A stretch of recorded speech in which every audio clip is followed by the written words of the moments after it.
Hello everybody, this is Luna here, and today I'm going to rank all the mutations in Grounded, Tiny Tidbits edition.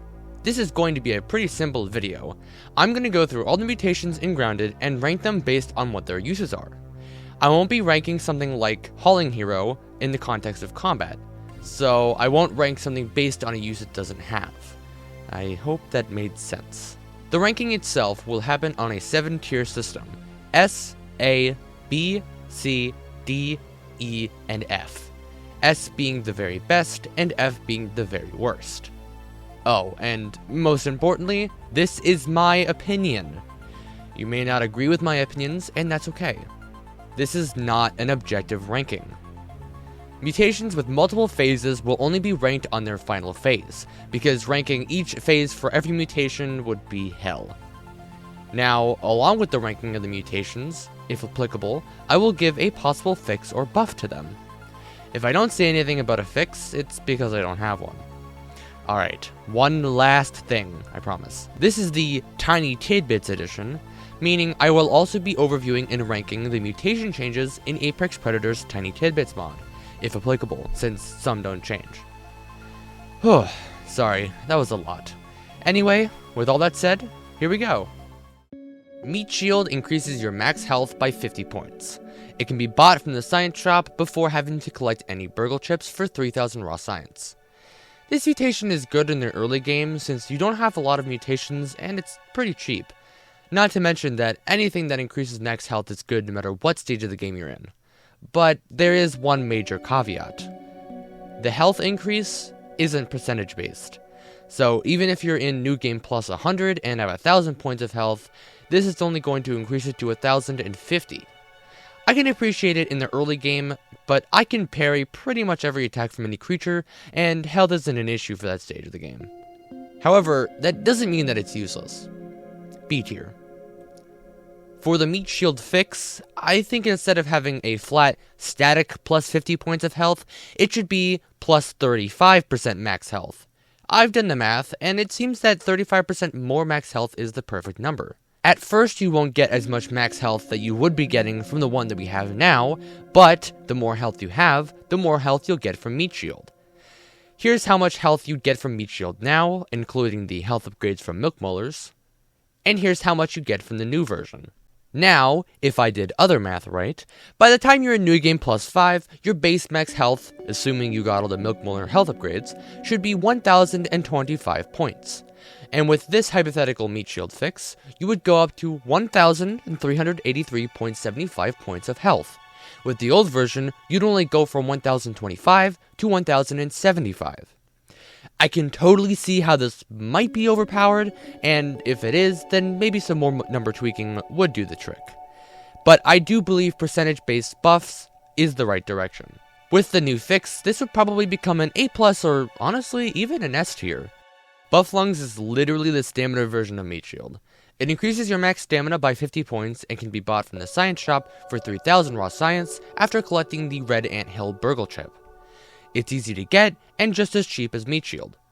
I would pick this over Meat Shield, honestly, though stamina is only really an issue during the early stages of the game. Base exhaustion timer is like a few seconds long, which can be the difference between winning a fight and losing your mind because you couldn't do anything while your teen was going Anyway, I like it because it's easy to get, but only good in the early game. Pretty much the same sentiment as the Meat Shield. But I think stamina is more of an issue than health is. B+. I suppose it could use a similar fix that Meat Shield got, being percentage based, but like I said, it's only good in the early game, and if it was percentage based, it wouldn't be very good in the early game, since with the fix, it will get better as you get more stamina, and at that point it isn't an issue, so honestly I think it's fine the way it is. Daredevil reduces fall damage by 50%, and, while at full health, you cannot die from falling no matter how far you fall. It can be bought from the science shop after acquiring the Hedge Burgle chip for 3000 raw science. I've heard some other people say that this is one of the worst mutations, and honestly, I fully disagree.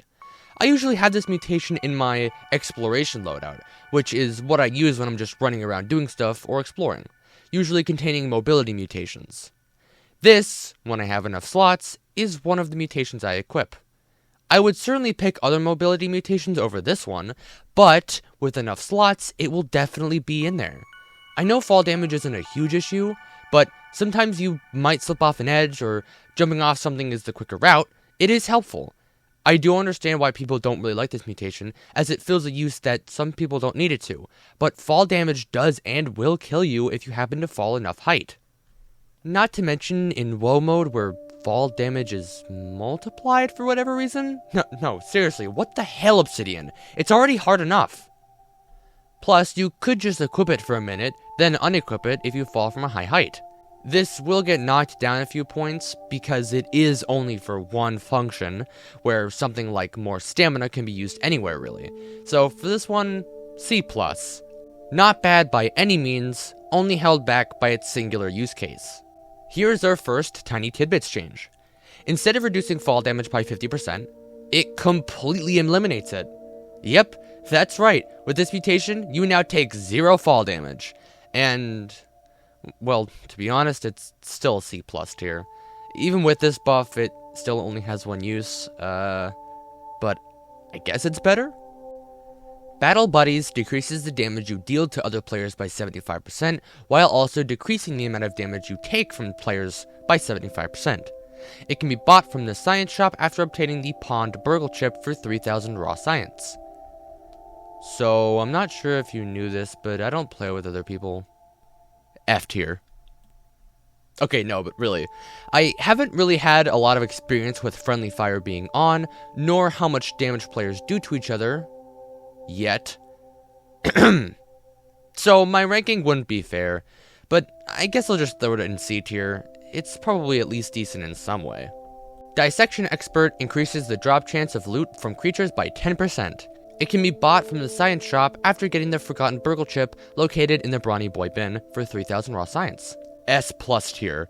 Honestly, I don't have a lot to say ironically. It's literally just a 10% increase in loot drops, which allows you to get more loot or rarer loot easier. I don't remember if this allows you to get gold cards easier. I think it does, but I don't remember. If it does, that's just another plus, but either way, it deserves an S+. My only problem with it is forgetting to put it on in the first place. Little Fist gives a 2% damage buff to unarmed attacks that stack until you take damage or until combat ends. The mastery bonus allows every punch to hit twice, dealing an extra 6 damage and 5 stun. Just to make this easier, all of these weapon-specific mutations require the same amount of kills to get the 3 phases. Phase 1, 40 kills, Phase 2, 100 kills, and Phase 3, 200 kills. All with the specific weapon type. My first time trying it out was during this recording, actually, and let me say, it's actually nowhere near as bad as I thought it would be. Is it necessarily good? No, not at all, actually. You need to get 200 goddamn kills with your fists for it to be good. So, is it bad? No. Is it good? No. C tier. Chopper allows axe attacks to lower the target's busting, chopping, and stabbing resistances by 20% for 2 seconds. The mastery bonus allows axe attacks to give a 5-second buff that completely negates the stamina regeneration delay while not exhausted. Before making the script, I thought that it gave creatures a flat damage vulnerability and not the specific damage types. I think it's more useful in multiplayer since you're not going to hit something with an axe, switch to another weapon to deal more damage for the 2 seconds it gives you, and honestly the mastery bonus is just kind of pretty much if you still have stamina while attacking, you can instantly start regenerating stamina when you stop, which isn't bad, but it's just the Blade Master mastery bonus, but worse. However, if you're going to use an axe, there's no reason not to use this mutation. Though I honestly don't see myself using axes too much, since a lot of things resist chopping damage. But I suppose that's the whole reason for the resistance lowering buffs. I think I'd have to put it at a solid B+. The 20% more damage can be powerful, but the mastery bonus is a little lacking. Smasher allows hammer attacks to slow the target's attack speed by 30% for 10 seconds. The mastery bonus allows hammers to deal an additional 6 stun. Okay, wow, this one is really goddamn bad. Hammers are already kinda shit in combat, just because they're so slow, and the buffs this gives you barely help you or actually make things even worse. The 6 additional stun quite literally does barely anything, and I've always hated things that make creatures attack slower, since I'm already so used to the normal attack speeds, and slower ones mess up my parrying. Hammers are slow and don't deal enough damage to compensate. Not to mention, not a lot of things have busting weaknesses. F tier. Honestly, even if I was using a hammer for whatever reason, there are still better mutations to have active rather than this. The Tiny Tidbits change increases the stun from 6 to 30, which is much better. Still bad though. With this fix, I'd say it becomes a D tier. Javelineer allows spear attacks to give a buff that reflects 200% of the damage dealt to the player back at the attacker. The mastery bonus allows spear charge attacks to deal an extra 30% more damage. Oh boy, this one honestly isn't a lot better than the last one. Well, no, actually it is, simply because you don't have to use hammers. Anyway, this one is still not very good.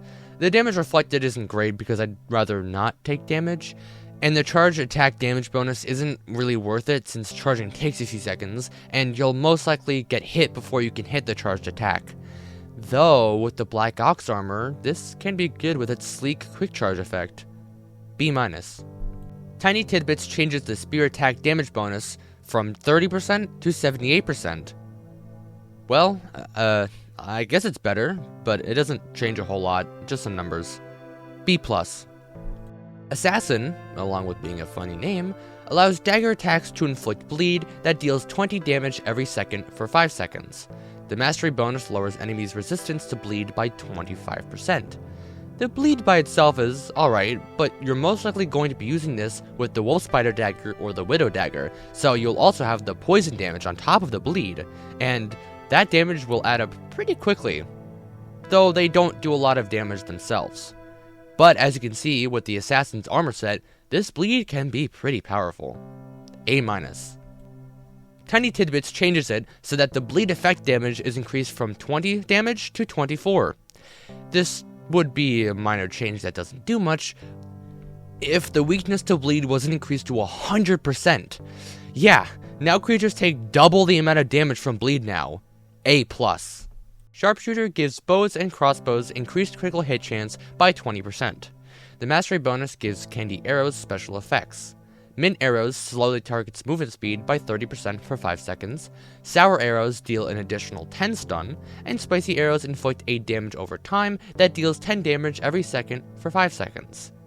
The normal effect of increasing critical hit chance by 20% is very nice, especially paired with the marksman cap, but the fresh arrow buff from the mastery bonus is pretty mid. Unfortunately, reducing the speed of creatures isn't really that helpful, but the other two are actually pretty good. The sour arrows might only deal 10 more stun, but you can shoot them pretty fast, so the stun also adds up pretty fast. And the spicy arrows give you damage over time, which is just more damage. And, say it with me, more damage is always good. A tier. Tiny Tidbits changed it, so now mint arrows now decrease the speed of enemies by 75%, spicy arrows now deal 45 damage, holy shit, and sour arrows now deal an extra 30 stun. Wow, genuinely holy shit. The mint arrows are still meh, but the other two are even better. A+. Barbarian causes attacks with clubs to make the player enter a rage mode for 10 seconds. During this rage mode, club damage is increased by 25%, but the parry window is reduced by 200 milliseconds. The mastery bonus allows rage mode to regenerate 1 health per second. Clubs already do a lot of damage, so you bet your damn ass that 25% more damage makes it even better. My only complaints are that you can't really parry, and health regeneration is... it's alright. A tier. The Tiny Tidbits change. Instead of decreasing the parry window by 200 milliseconds, it lowers it by 100. Well, hey, my main complaint was fixed a little. A+. Blade Master allows sword attacks to lower the damage of the target's attacks by 30%. The mastery bonus allows sword attacks to also grant a buff that reduces the exhaustion time by 90%. Alright, now, personally, this is one of my favorite mutations. Not only does it make attacking with swords basically not require stamina while also making whatever you're attacking deal less damage. Granted, as I said, taking damage isn't really a problem, but it's still very nice.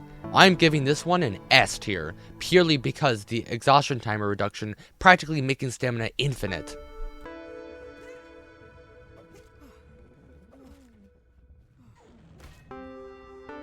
Whittle Wizard does 3 different things for each candy staff. Attacks with the mint staff reduce the movement speed of targets by 30% for 5 seconds, attacks with the sour staff deal an extra 6 stun, and attacks with the spicy staff burns targets for 15 damage every second for 5 seconds. The mastery bonus allows staff attacks to apply a buff that reduces the stamina cost of using them by 50%. Like I said earlier, reducing the speed of creatures isn't really that helpful, and the buff for the sour staff is just as bad as the staff itself. The spicy staff, however, along with being the obvious best staff, its bonus from the mutation is certainly the best of the 3. And the mastery bonus is actually kinda good, since they take a lot of stamina to use. Though, like I said earlier, the farther you are in the game, the less stamina becomes a problem. Either way, it's still nice to have. B+. Also, real quick, I don't know if anybody knows this, people probably do, but holy shit, the quick charge sleek effect from the Black Ox armor works with the staves. I think I found the best wizard set. The changes that Tiny Tidbits made were simple number changes. Mint staff now slows enemies by 75% instead of 30%. The spicy staff's damage over time has been increased from 15 damage to 45, and the sour staff's stun was changed to 30 instead of 6. I realize that this is kind of the same as sharpshooter. Anyway, this definitely does make them better, though the sour staff is still kinda shit, and slowing enemies is still really not helpful. But man, the spicy staff deals a lot more damage over time, and that's pretty damn good. Also, the mastery bonus changes from reducing stamina use from 50% to 83%.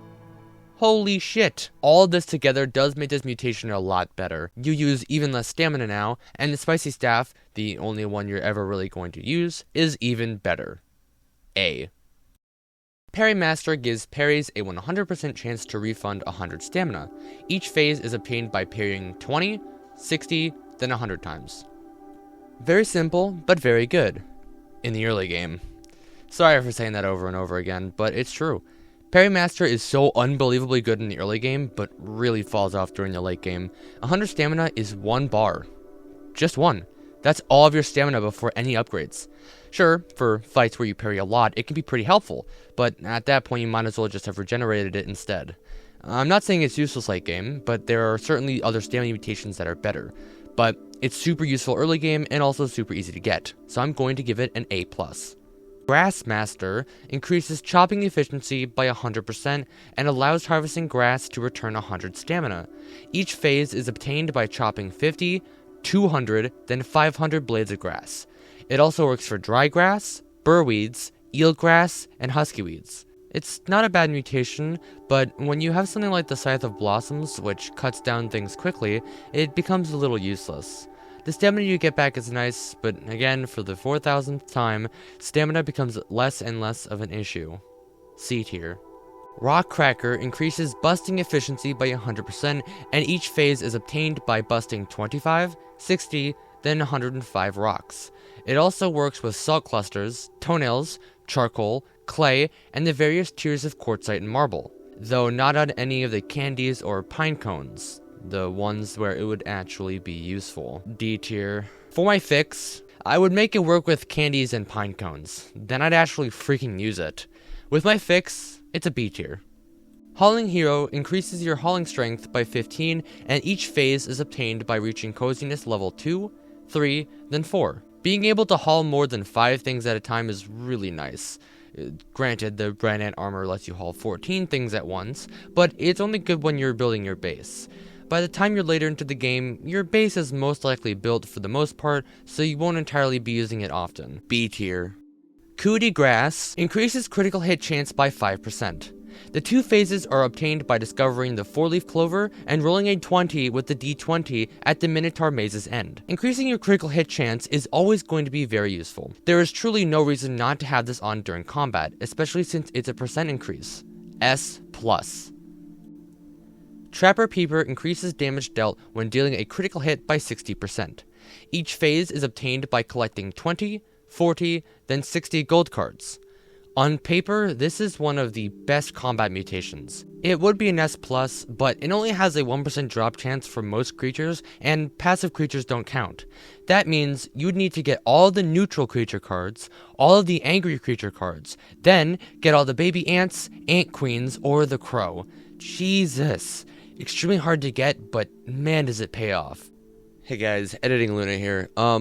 So I actually don't know if passive creatures don't count towards the Trapper Peeper mutation. I couldn't find anything on the wiki that would say that it doesn't, but I think I got this misconception, possible misconception, from the fact that the normal weapon-specific mutations, killing harmless creatures don't count towards it. So I'm not sure if that applies to Trapper Peeper or not, so this might be wrong. Anyway, A tier. Tiny Tidbits ups the crit damage increase to 100%. Holy shit, now that is an upgrade. I don't think there's much to say about why this is better. A+. Rascal Rogue gives a 10% chance when landing a melee hit on a creature to instantly obtain an extra item from their loot table. However, you can only steal one item per creature per source of stealing. So pretty much you get one extra item and that's it. Each phase is obtained by finding 1, 4, then 7 statue figurines. Wow, this is really bad. A 10% chance to get one extra item, and it only works with melee attacks. Yeah, I know, people use it to get trinkets, and it's the only way to get the speed droplet from the aphid, but still, wow. I've never used it before because I found just killing the creature, then using Dissection Expert was more efficient. Maybe I'm wrong, but I'm calling it as I see it. D-. Juicy decreases your thirst rate by 50%. It is obtained by discovering 5 juice boxes. Now, I've actually heard a lot of slander around this mutation, just like Daredevil, but it honestly isn't as bad as they say.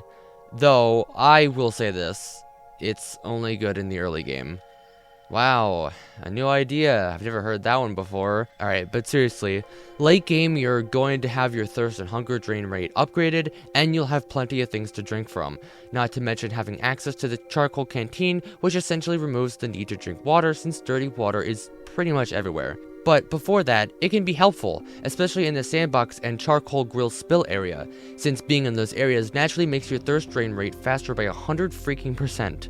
B tier. So, remember what I said about the charcoal canteen essentially removing the need to drink? Well, in Tiny Tidbits, it completely removes the need to drink water. I think it's a little overtuned, but hey, I won't complain. B+. Natural Explorer increases movement speed by 50%. Each phase is gained by discovering 20, 50, then 80 landmarks. Even though you lose the speed bonus during combat, there isn't really that much of a use for speed in combat. Yes, it would be helpful, but not exactly needed, so I won't dock points for that. If there's anything I hate more in a game, it's moving slow, so you bet your damn ass that this is one of my favorite mutations. Being able to zoom across the map at speeds that give Usain Bolt a run for his money is just... it's too good. S tier. Merchine increases underwater oxygen time by 10% and increases swim speed by 15%. To obtain it, you must discover 5 landmarks in the koi pond. I have the same sentiment about this one that I do with Natural Explorer, though it isn't as powerful. Being able to swim quickly is, of course, super nice, and that oxygen bonus time could mean the difference between living and having yourself a Sonic 1 Labyrinth Zone moment.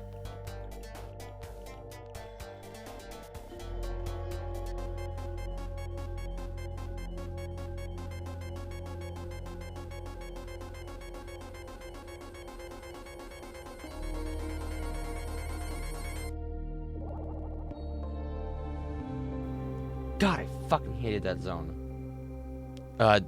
B tier. Ladies and gentlemen, this is, sort of, the moment you've probably been waiting for. Cardio Fan. It increases stamina regeneration and decreases exhaustion time, both by 30%. To get each phase, you must exhaust 100, 250, then 500 times. This mutation pretty much blows any other stamina mutation out of the window. If something requires stamina, this is going to be helpful, and believe it or not, 98% of the things in this game require stamina to do. S++. Reliable Friend increases player revive speed by 75%. To get each phase, you must revive someone 5, 15, then 30 times. Well, damn, another multiplayer mutation. Again, something I don't have a lot of experience with. Though, it does seem that being able to quickly revive your friends in a boss fight or something does seem pretty powerful, since a boss fight only ends once everyone dies. So, from what it seems like, A tier. In multiplayer, of course. It does nothing in single player.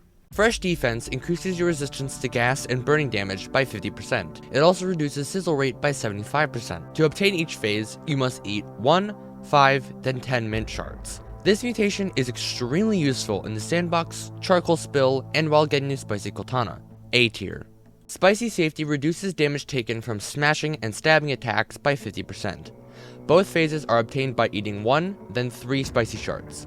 Most things deal smashing or stabbing damage, so it's pretty much a 50% damage resistance. S+. No reason not to have this active during combat. Sour Sensation will reflect 150% of the damage taken back to the attacker. It's obtained by eating 1, 5, then 10 sour lumps. It's not a bad mutation, but I'd rather have something on that makes me deal more damage directly. Yes, getting hit can be inevitable, and depending on how much damage the attacker deals, it could deal a lot of damage back. And B-. Ant Annihilator increases damage dealt to all ants by 25%. Phase 3 reduces damage ants deal by 10%. Each phase is obtained by killing 15, 45, then 100 ants. This one is pretty good, especially when traveling in the different ant hills. More damage is always nice, although this one only affects ants. B+. Mom Jeans allows attacks and parries to have a 10% chance to spawn a friendly blue spiderling with 25 health. It also increases damage dealt with poison attacks by 50%. Killing the hedge broodmother will grant you this mutation. Pretty good when running the whole broodmother set plus the bat, though not every weapon benefits from it. B-. If I got a penny for every time there was a mutation icon that showed ass, I'd only have 2 cents, but man, it's weird that it happened twice. Mithridatism increases your resistance to poison by 75%. To get each phase, you must kill 1, 5, then 10 wolf spiders. I'll be honest with you, this only sucks because it doesn't work with venom, only poison. Maybe it's alright early game, but just like parry. D tier. The fix I'd give it is for it to work with every poison and venom, but maybe decrease the amount of resistance.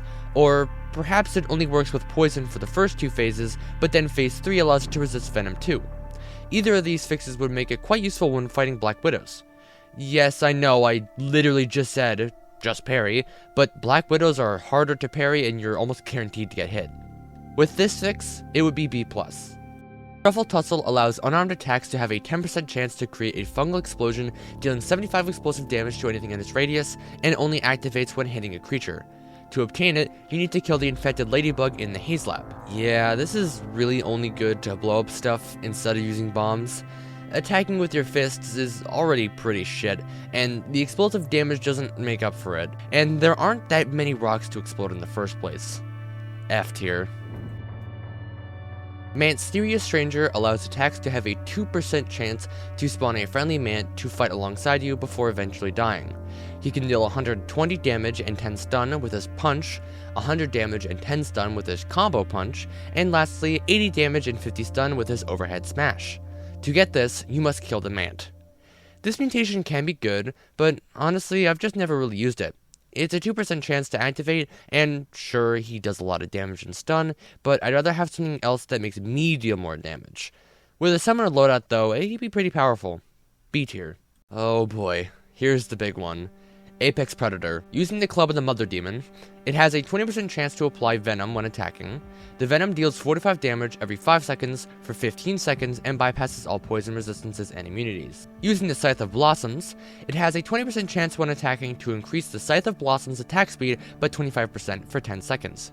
Switching to another weapon while this effect is active gives a 75% damage loss to all weapons for the remaining time. Using the Bard's Bow, it has a 20% chance when attacking to give a buff that has a 25% chance to spawn in a friendly wasp that will attack aggressive foes. The wasp will immediately die after performing an attack or after 15 seconds have passed. The wasps can only use charged sting, dealing 90 stabbing damage, as well as inflicting bleed and a poison debuff that deals 60 damage across 10 seconds. Using the Blaster of the Moldy Matriarch and Infused Blaster, it has a 20% chance to give an effect that makes the next attack spawn a puddle of infected water. It will last for 10 seconds, and while standing in it, you gain a 10% increase to a critical hit chance and lifesteal. To get all this, you need to kill the Orchid Mantis. Alright, this is a lot to take in, but it's alright. It could be better in some aspects, mainly the fact that they all only have a 20% chance to activate, especially for the effects themselves to be only decently good. B-.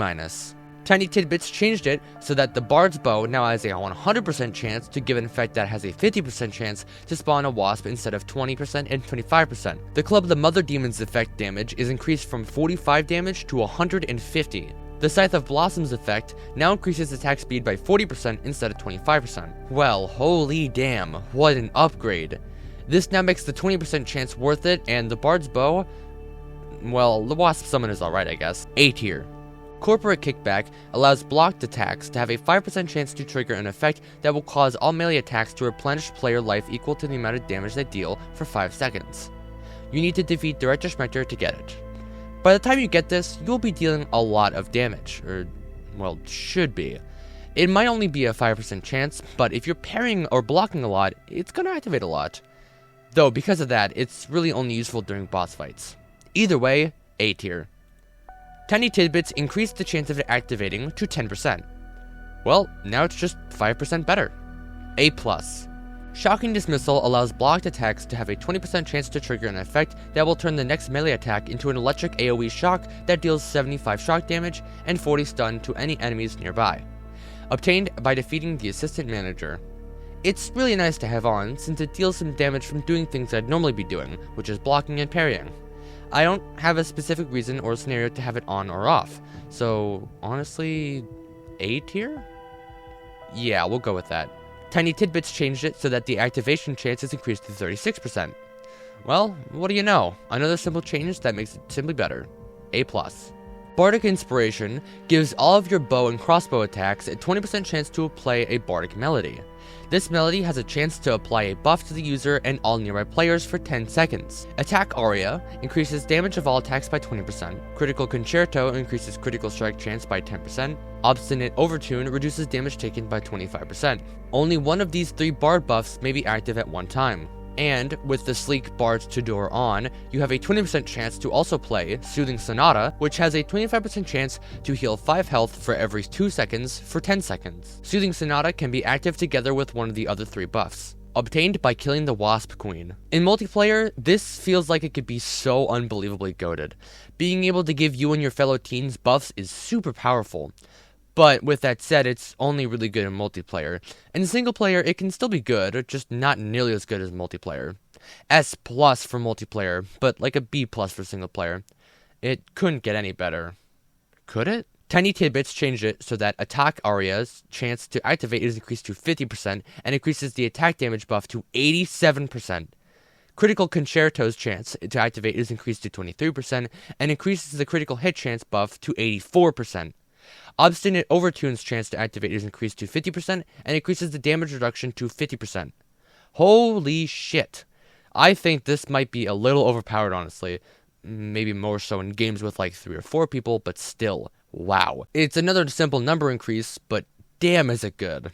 S+ all around. Guard Dog grants an extra attack damage bonus during factional raids, mixer defenses, the Spicy Cortana event, and the Java-Matic event by 50%. To obtain, you must complete 1, 4, then 9 defense events, which all include the ones previously listed. This is seriously really good, mostly because it's just 50% more damage just for having it on, though it only works during the defense events, of course. But say it with me, one last time, more damage is always good. A+ tier. Spore Lord has various chances to apply buffs to the player upon dealing any source of explosive damage to foes. It has a 10% chance to give a 1% resistance to all explosive damage, stacks exponentially if given multiple times. It has a 5% chance to give a 1% increase to movement speed, stacks exponentially if given multiple times. It has a 5% chance to give a passive regen of 0.5 health every 3 seconds, stacks additively if given multiple times, and it also has a 5% chance to give a 1% increase to explosive damage, stacks exponentially if given multiple times. All effects have a max capacity of 50. You must kill the infected broodmother to acquire this mutation. This is fine, but my problems with it are the fact that bombs in general aren't that great in combat since they take a little time to explode, and the blaster of the moldy matriarch isn't good at all really because it's so goddamn bouncy for whatever reason. If explosives were viable in combat, this could be pretty powerful, but since they really aren't, it's not. Though, and I haven't tried this, I think this could be powerful during a defense event. Maybe. C+. Ambassador pacifies all ants, turning them into neutral creatures. For each phase, you must befriend 1, 2, then 3 ant queens. This one is pretty good, but really only for the upper yard. Fire ants can get really annoying, and their den is the only one with valuable resources. With this on, you can just go through their den, taking all their stuff, and they won't do as much as bat an eye. Red ants are super easy to kill, and there's no real reason to go back into the black ant hill after collecting the super chip. So it loses usefulness there. C+. Thank you guys for tuning in. This is my first time ranking something like this, obviously. So sorry if some of the rankings felt wrong, or maybe I didn't explain something great. Also, yes, I know what you're thinking. This doesn't really have to do with the video's content, but wow! Yes, I did just post twice in just about a week. I'm surprised too. It seems you guys really enjoyed the last 2 Grounded videos, and maybe this was apparent, but yes, I will be making more Grounded content. I might try and sprinkle some other content here and there, but I really have been enjoying making these videos about Grounded, and I hope you have enjoyed them too. Anyway, I hope to see you all soon. See you guys.